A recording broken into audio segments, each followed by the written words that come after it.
सतगुरु भगवान की। सत्य सनातन धर्म की। ज्ञान स्वरूपेश्वर महादेव की। ब्रह्मानंदम परम सुखदम केवलम ज्ञान मूर्ति बुद्धातीतम गगन सदृष्टम तत्त्वमस्यादिलक्ष्यम एकम नित्यम विमलमचलम सर्वति साक्षिभूतम भावातीतं च गुणरहितं सद्गुरुतं नमामि। नित्यसुप्तं निराभासं निराकारं निरञ्जनं नित्यबोधं चिदानन्दं तस्मै श्रीगुरुवे नमः। तस्मै श्रीगुरुवे नमः। तस्मै श्रीगुरुवे नमः। सद्गुरु भगवान की। शिवोहम।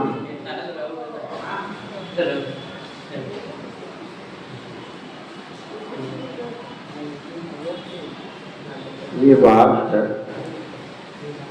सच है कि देह में जो आत्म बुद्धि है, इस आत्म बुद्धि की निवृत्ति जब आप आत्मा को जानोगे तभी देह में आत्म बुद्धि की निवृत्ति होगी। इसीलिए ब्रह्म विद्या युक्त वचनों को बार बार सुनना चाहिए, बार बार। और जब बार बार सुनते रहते हैं ना, तो बीज रूप से हृदय में ठहरती जाती है और एक दिन वही सुनते सुनते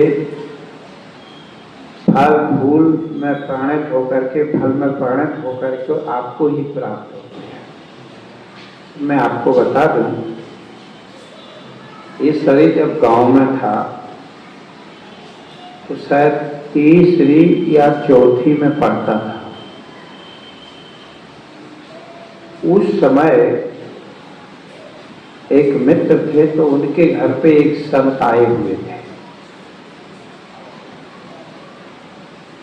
तो संत चूंकि उस समय बहुत छोटापन था, ज्यादातर बच्चे जब संतों के पास जाते हैं तो उनके माता पिता भी, खुद बच्चे भी ये कहते हैं कि स्वामी जी कोई ऐसा मंत्र दो जिससे हमारी बुद्धि तीव्र हो और हमें याद हो, हमारा पढ़ाई में मन लगे। माता पिता भी लगभग ऐसे ही मानते हैं। लेकिन उन संतों ने, जो संत थे, उन्होंने मंत्र भी दिया कि ये मंत्र का जाप करोगे तो आपको बुद्धि बढ़ेगी। सरस्वती का मंत्र दिया, पर उन्होंने मंत्र देकर ही रवाना नहीं किया, बैठा के फिर उन्होंने समझाना चालू किया। और समझाया क्या, जड़ क्या है और चेतन क्या है।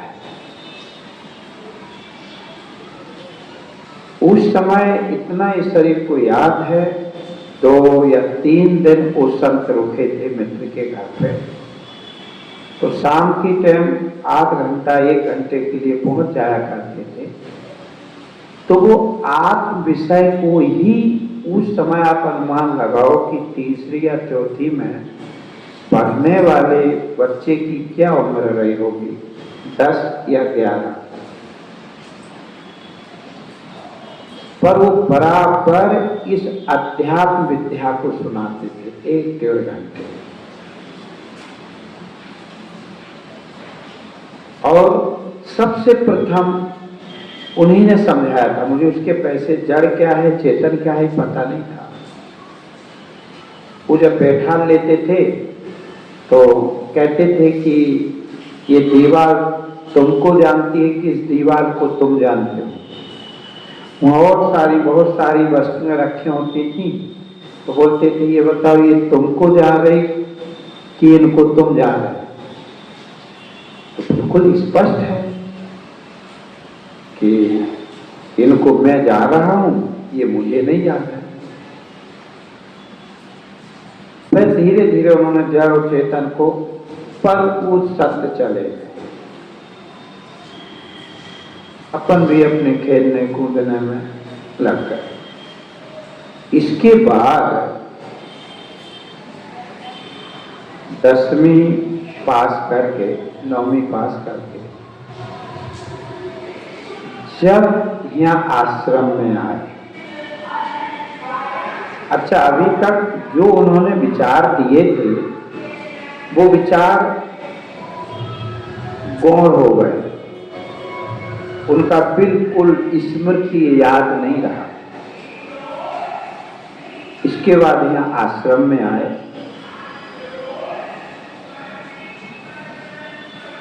आकर के रात्रि में आए, ठहरे, सुबह स्वामी जी महाराज के दर्शन किए, प्रणाम किया और सबसे प्रथम स्वामी जी ने समझाया जड़ और चेतन का विषय। स्वामी जी ने कहा कि ये हाथ तुमको जानता है कि तुम इस हाथ को जानते हो? मैं जानता हूं। ये हाथ को तुम जानते हो कि इस हाथ को, ये हाथ तुम्हें जानता है? तो मैंने कहा मैं जानता हूं। फिर उन्होंने कहा ये हाथ को जानता है? नहीं। ये हाथ को जानता है? नहीं। ये जड़ है और आप इन हाथ के जानने वाले चेतन, इंद्रियों को लेकर, प्राणों को लेकर, फिर सब ये तुम्हें जानते हैं कि तुम इनको जानते हो।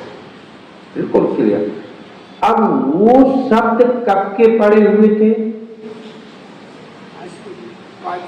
वो संत की स्मृति आ गई, जो कि 8-10 साल बीच में, बिल्कुल 8 साल बोलते, वो संत की स्मृति आ गई कि ये जड़ और चेतन हमको संत ने भी समझाया था। और अब देखो वो शब्द भी यहां शामिल हो गए, एक पुष्टि धीरे धीरे यहां रहे और सुनते सुनते ये क्लियर हुआ कि आत्मा क्या है और अनात्मा क्या है, जड़ क्या है और चेतन क्या है। और ये जो समझाना है ना, ये कोई नया नहीं, ये अनादिकाल से है। भगवान श्री कृष्ण भी अर्जुन को यही समझा रहे हैं, हे अर्जुन, तू देह आदि में जो तू आत्म बुद्धि करे, जड़ को ही जो तू चेतन देख रहा है, अर्जुन ये जड़ देह चेतन नहीं हो सकती, जड़ इंद्रियां चेतन नहीं हो सकती, जड़ मन और बुद्धि ये चेतन नहीं हो सकती। अंतवंत इमे देहा नित्यस्य युक्त शरीरा अनाशिनो आप्रमेयस् तस्मात् युद्धस्य भारत। हे अर्जुन, इस अंतवत यानी जिस शरीर की उत्पत्ति हुई और जिस शरीर को नष्ट हो जाना है, अर्जुन तू ये शरीर नहीं है। इस शरीर में जो तेरा अहम भाव है ये अविद्या के कारण है,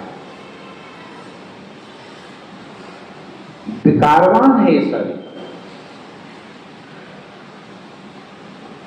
फिर कौन हो तुम? अनाशिनो आप्रमेयस्। प्रमाता, प्रमाण और प्रमेय और अप्रमेय।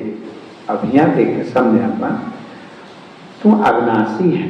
जैसे शरीर उत्पन्न हुआ नष्ट हो जाता, ऐसे तू उत्पन्न और नाश नहीं होता। देखो, इसीलिए संत की वाणी को सुन करके और थोड़ा विचार करो। इसीलिए कहा जाता कि इन वचनों को तुम सुनते जाओ, धीरे धीरे ये समझते समझते समझ में आ ही जाएगा। अब एक तो आप अविनाशी हो, उत्पत्ति नाश, और अप्रमेय। अब यहाँ प्रमाता, प्रमाण और प्रमेय। प्रमेय जो इंद्रिय आदि का विषय ना, लेकिन देखो प्रमाता, प्रमाण, प्रमेय। प्रमाता कौन है, प्रमाण कौन है और प्रमेय क्या है? परमात्मा प्रमाता, प्रमाण और प्रमेय नहीं है। प्रमेय कहते हैं इंद्रियों के विषयों को, शब्द स्पर्श आदि। प्रमाण कहते हैं इंद्रियों को, और प्रमाता कहते हैं अंतःकरण विशिष्ट चेतन को। बुद्धि में जो चेतन का प्रतिबिंब और बुद्धि का जो अधिष्ठान कूटस्थ, ये तीनों को जब हम एक रूप करके देखते हैं तभी प्रमाता कहलाता है। बुद्धि सहित जो चिदाभास है, या आप और समझना हो क्लियर, तो बुद्धि ही प्रमाता है, इंद्रियां ही प्रमाण है और विषय ही प्रमेय है। पर जो चेतन है अप्रमेय, ये ना बुद्धि का विषय है ना इंद्रियों का विषय है, क्योंकि ये इनको जान रहा है। ये इनको क्या कर रहा है, जान। आप कौन है? अब देखो यहाँ आत्मा कौन है? भगवान आत्मा को समझाना चाह रहे हैं। भगवान कह रहे तू आत्मा को जान, क्योंकि आत्मा ही तू है, तू ही आत्मा है, मैं ही आत्मा हूं। चाहे मैं कह दो चाहे आत्मा कह दो। एक बार आत्मा शब्द परोक्ष भी दिखता है, पर मैं शब्द कभी परोक्ष नहीं होता, क्योंकि मैं प्रत्यक्ष है, मैं हूं। बस अंतर इतना है कि जब आप देखी मैं हूं ऐसा देखता, तब वो प्रमाता, प्रमाण और प्रमेय के सहित में देखता है। ये उसने इसके साथ में तादात्म्य कर लिया। और जब वही समझ विवेकी पुरुष, समझदार पुरुष देखता है, वो भी मैं देखता है, लेकिन वो मैं को अप्रमेय देखता है। जैसे शरीर अंतवंत वाला है, ऐसे आत्मा अंतवंत वाला नहीं है। और इतना ही नहीं, शरीर का जो होनापन है, इसे भगवान सत्य नहीं कह रहा। आप भी जानते हो इस बात, कोई आप ये नया नहीं सुन रहे कि संसार झूठा है। आपने जब से होश संभाला होगा, तब से आपके कानों में यही शब्द आया होगा कि संसार झूठा है और दोगरूप है। ऐसा नहीं कि आज ही आप सुन रहे हो कि संसार झूठा है। और ये भी जब से होश संभाला है, तब से सुना है कि परमात्मा विकार रहता, ब्रह्म सजातीय विजातीय स्वागत संबंध से रहे, ब्रह्म में जगत का अभाव है, ये भी सुना है जब से होश संभाला। ब्रह्म के बारे में सुना कि वो सत्य स्वरूप है, चेतन स्वरूप है, आनंद स्वरूप है। और जगत के बारे में भी जब से होश संभाला, तब से सुना कि जगत झूठा है, स्वप्नवत है, दुख रूप है, इस संसार में कहीं भी सुख नहीं है।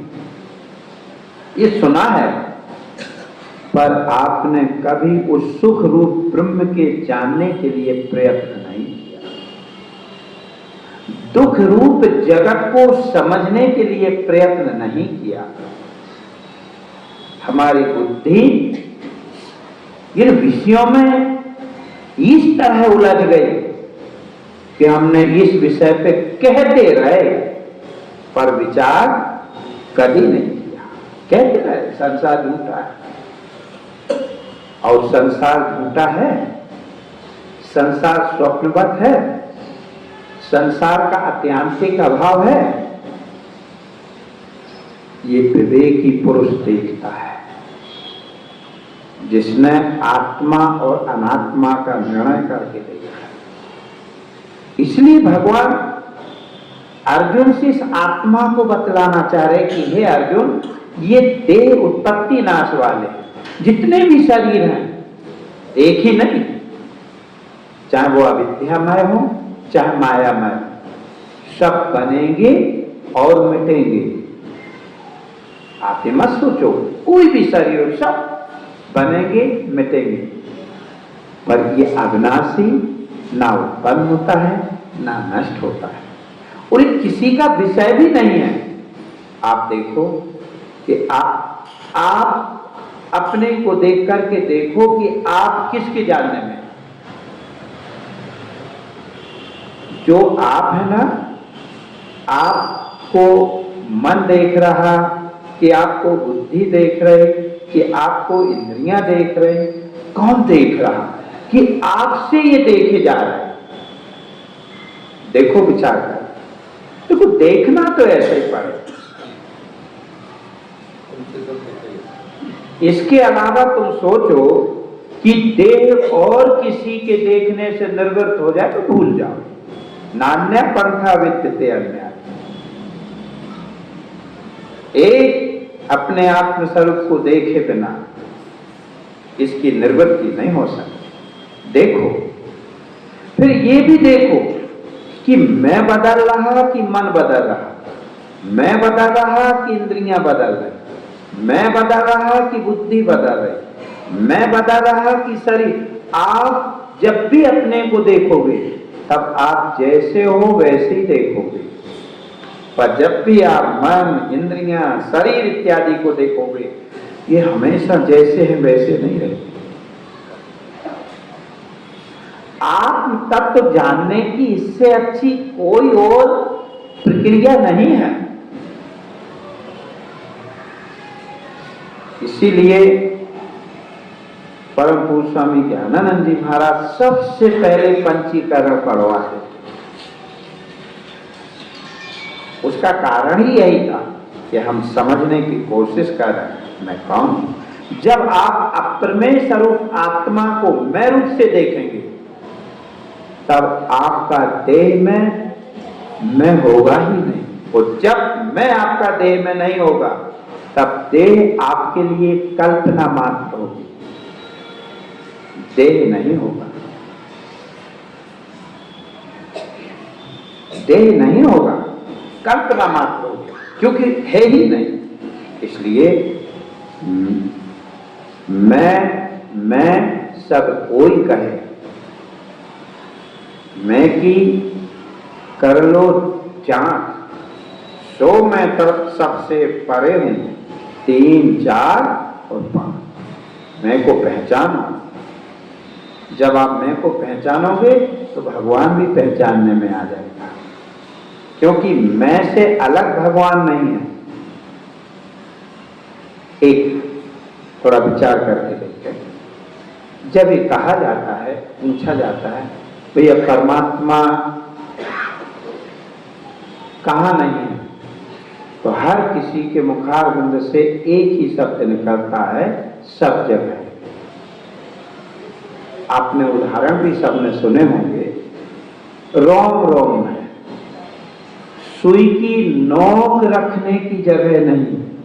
अब थोड़ा विचार करो इस पे, जब सुई की नोक रखने की जगह नहीं है, सब जगह परमात्मा व्याप्त है, तो आपने इंद्रियों को कहाँ ठहरा दिया, शरीर को कहाँ ठहरा दिया, मन को कहाँ ठहरा दिया? थोड़ा विचार करो। इसीलिए ये सब कब तक ठहरे रहेंगे? बोले जब तक आपको अपने स्वरूप का पता नहीं लगेगा। जब तक आपको अपने का बोध नहीं होगा तब तक शरीर इंद्रियां ठहरे रहेंगे, और जब आपको अपने स्वरूप का बोध होगा, जैसे ही नाम रूप को आप अस्थि भांति प्रिय आत्मा में करके देखोगे नारायण, फिर आप अपने के अलावा और कुछ नहीं देखोगे। और भगवान यही दिखाना चाहते हैं, इसलिए बार बार उसी आत्म विषय को भगवान दोहरा रहे हैं, भगवान दोहरा रहे हैं। जैसे आप देखें, सभी ने परम पूज्य स्वामी ज्ञानानंद स्वामी जी का प्रवचन सुना है, बार बार उनके शब्दों में वो आत्मा ही दोहराया गया। आत्मा के अतिरिक्त, क्योंकि उन्हें मालूम है इसके अलावा सत्य कुछ है ही नहीं। जैसे छोटा बच्चा जब डर जाता है ना, किसी चीज को देख करके, ठूंठ को या घर में कोई चीज को देखता है, भयभीत हो जाता है, डर जाता है, तो उसका डर निकालने के लिए जिस चीज को उसने देखा उसको वैसा नहीं देखा, उसके विपरीत देखा। जैसे रस्सी को रस्सी नहीं देखा, बच्चे ने रस्सी को सर्प देखा, डरा, भागा, तो माँ बाप उसका डर निकालने के लिए फिर ले आते कि बेटा ये देखो ये रस्सी है, ये सर्प नहीं। कई बार आपने देखा बच्चे डर जाते, किसी चीज को छूते नहीं, तो उसका डर को मिटाया जाता, उसके डर को समाप्त किया जाता कि कहीं ऐसा ना हो कि इसके वो डर बैठ जाए। और ये डर तो नारायण ऐसा बैठ जाता है फिर निकलता नहीं। तो संत का प्रयत्न भी यही है, ये जो देह अभिमान रूपी, मैं जन्मा हूं, मैं मरूंगा, मैं पापी हूं, मैं पुण्य हूं, ये डर कैसे निकाला जाए, इसलिए बार बार उस आत्म दर्शन का अवलोकन कराते हैं, दिखाते हैं। देखो ये डर भी कैसे बैठता, एक उदाहरण याद आ गया। एक बार एक व्यक्ति सोचक क्रिया के लिए जंगल में गया, आपने भी शायद उदाहरण सुना होगा। तो सोचक क्रिया के लिए जब वो पहले जंगल में जाते थे, गया, वो बैठा, इतने में एक कहीं से कोई सर्प आया और सर्प उसकी टांगों के बीच से निकल गया। अब जैसा ही सर्प निकला, उसने मुड़ के देखा, उसे सर्प नजर नहीं आया। अब उसको लगा कि सर्प पेट में घुस गया। अब बस उसके दिमाग में ये बात बैठ गई। अब वो दिनों दिन चिंता करने लगा, रोज देखे पेट से निकला कि नहीं निकला, बड़ा भयभीत रहा। धीरे धीरे वो कमजोर होता गया, दिमाग में एक ही सर्प घुस गया, बीमार गिरने लगा। अत्यधिक बीमार गिरा तो डॉक्टरों को, वैद्यों को बुलाया, देखा, पर कोई भी दवा कारगर ना, तकलीफ मिटे ना।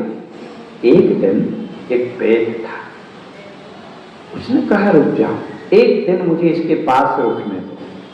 वो रुका, उसने उसकी हरकत को देखा। वो लेटा था, सो रहा था, ये आया, ये पेट में घुस गया, ये आया, अरे वो समझ गया, ये सांप आया, ये पेट में घुस गया, वो समझ गया।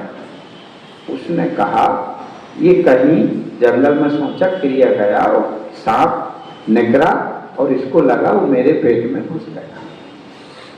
अब उसने दूसरे दिन उससे कहा भाई सोचक क्रिया वगैरह दो, बोले अरे बोले जाओ, होगा, हमने दवा दी है, उससे आएगी, आप जाओगे थोड़ी दूर। अब वो गया, अब वो पेट दूर जाके झाड़ियों में छिप गया, उसको जगह बता दी कि यहाँ बैठ जाओ।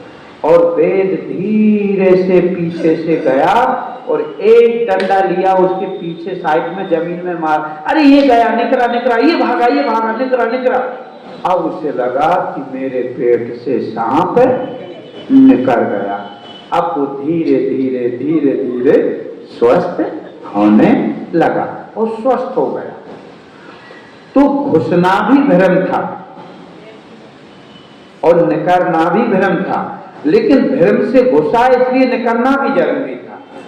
ऐसे ही ये संसार अज्ञान से खड़ा हुआ, अज्ञान में स्थित है, और अज्ञान की निवृत्ति हुए बिना कोई सोचे कि इस संसार की निवृत्ति हो जाए और हमारी जन्म मृत्यु की बीमारी मिट जाए, हम परम सुख को प्राप्त कर लें, ये संभव नहीं है। इसलिए यदि कोई सुख चाहता है तो ब्रह्म सुनयो सुख रूप, ब्रह्म को सुख रूप सुनाए, उसको जानने के लिए संत ही एक सहारा है। जो को पर ब्रह्म चाहत तो नित्य संत समागम कीजिए। और भगवान ने तो यहाँ तक कह दिया कि सतमा सब मोह में जग देखे और मुझसे अधिक संत कर लेखे। तो अंत बन इमें देहा नित्य युक्त शरीर। हे अर्जुन, ये जो शरीर है ये अंतवर्त वाले, उत्पन्न होंगे, नष्ट होंगे। आप प्रमेय अनाश्नो, यहाँ जो अविनाशी है ये उत्पन्न नहीं हुआ, ये नाश नहीं होता, ये अप्रमेय है। तस्मात् युद्धस् भारत, हे अर्जुन तुम युद्ध कर। ये भीष्म आदि के लिए जो तुम शोक कर रहा, ये शोक करने योग्य नहीं है। इसी तरह भगवान का ये भी संकेत है कि जो गृहस्थ आश्रम का पालन कर रहा, वो पालन करते हुए और इस आत्मा को जाने, क्योंकि आत्मा के जानने से ही जन्म और मृत्यु की निवृत्ति होगी। इसलिए ये नहीं कि शब्द पढ़ते जाने दो, पढ़ते जाने दो। हो सकता है ये शब्द पढ़ते पढ़ते सुनते, आप देखो कोई चीज आपने एक बार सुनी हो, दो बार सुनी हो, तीन बार सुनी हो, जब बार बार सुनते हो तो वो आपकी बुद्धि में, जैसे भजन एक बार सुना, दो बार सुना, अब सीखने की इच्छा हुई, तो जब 2-5 बार सुनते हैं ना, तो जो पढ़े लिखे नहीं होते वो भजन गाने लगते सुनते सुनते। ऐसे ही आप इस विद्या को सुनो, और यदि आप विचार युक्त हो तब तो आप महान हो, तो विचार बिना सुने संभव होता नहीं। तो बहुत अच्छा है, भगवान कह रहा है अंतवन इमें देहा नित्य युक्त शरीर अनाशनो अप्रमेयस् तस्मात् युद्धस् भारत। बोलिए सच्चिदानंद भगवान की, सद्गुरु भगवान की, सत्य सनातन धर्म की, ज्ञान स्वरूपेश्वर महादेव की, ज्ञान स्वरूपेश्वर महादेव की, ज्ञान स्वरूपेश्वर महादेव की। शिव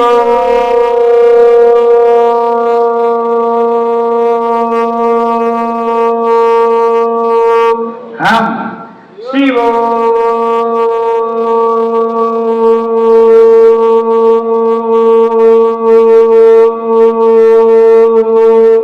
हम शिव